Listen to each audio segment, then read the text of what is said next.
सरगम studio Bodhgaya. हमके बता हलिया कैसे बिगड़ल चलिया लागत दिहल दर्द बड़ी लाल बतहर गलिया।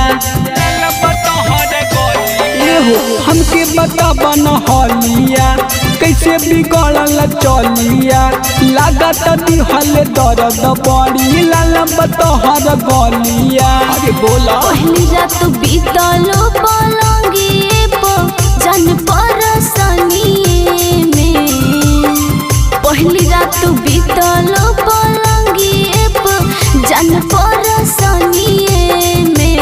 पियवा लूटल हले चढ़ल मोर जवानी लगा के मच्छरदानी में।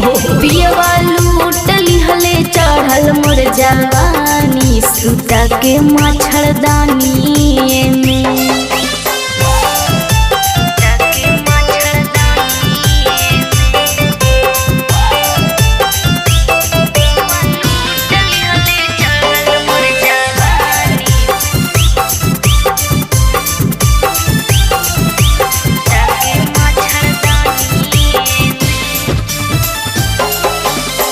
कैसे सरबी सिंह भइल गाड़ी गई रेड पर खोल के केवाड़ी कलाकारी कोइले सेज पर।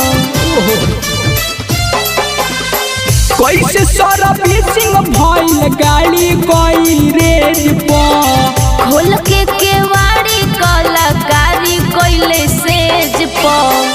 उहावा लगैले मुहावा पियवा हमर धर के लवनिए में। उहावा लगैले मुहावा पियवा हमर धर के लवनिए में। पियवा लूटल हले चढ़ल मोर जवानी लगा के मच्छरदानी में। पियवा लूटल हले चढ़ल मोर जवानी सुता के मच्छरदानी में।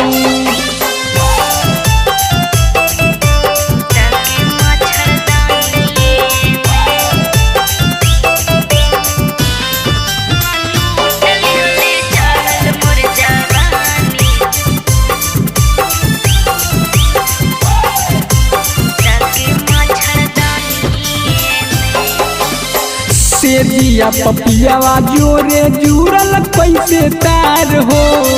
रूसी के खुश जाबो कैले मोर भतार हो। सेजिया पपियावा जोरे जुड़ल कैसे तार हो। रूसी के खुशी जाबो कैले मोर भतार हो। शिवचन सानू हाउ फील हमके दिहले नदनिए में। माहिर मदहोशी हाउ फील हमके दिहले नदनिए में। पियवा लूटल हले चढ़ल मोर जवानी लगा के मच्छरदानी में। पियवा लूटल हले चढ़ल मोर जवानी सुता के मच्छरदानी में।